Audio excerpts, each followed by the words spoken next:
इस वक्त का सबसे बड़ी खबर निकल के आ रही है दोस्तों। जी हाँ दोस्तों, आप सभी को बता दें कि खेसारी लाल आ चुके हैं कारागाट। मैं सभी को आप लोगों को वो सब बातें भी सुनाऊंगा और क्या खेसारी लाल बोले हैं वो भी बताऊंगा। इससे पहले हमारे चैनल को सब्सक्राइब नहीं किया तो प्लीज़ सब्सक्राइब करके बेल का आइकन को दबा दीजिए।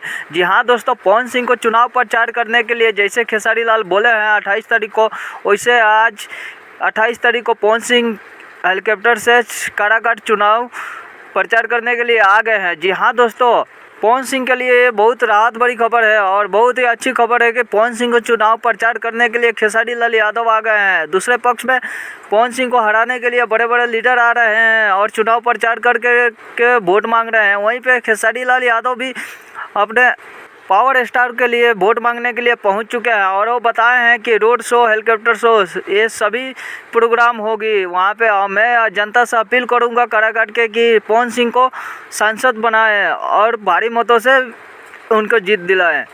इससे पहले भोजपुरी के बहुत बड़े बड़े कलाकार रितेश पांडे, नीलकमल सिंह, इसके अलावा बहुत बड़े बड़े कलाकार भी पवन सिंह के लिए वोट मांगे हैं और जनता से अपील की है। इसमें पवन सिंह जनता क्या चुन सकती है, ऐसे जनता को क्या कहना है ये तो वोट के बाद ही मालूम होगा, गिनती के बाद ही मालूम होगा कि पवन सिंह वहाँ से जीत पाते हैं कि नहीं। ऐसे आप सभी को पवन सिंह के बारे में क्या सोचना विचारना है, आप कमेंट करके बताइए। क्या पवन सिंह वहाँ से जीत पाएंगे या नहीं। चैनल को सब्सक्राइब नहीं किया तो प्लीज़ सब्सक्राइब कर दीजिए। धन्यवाद।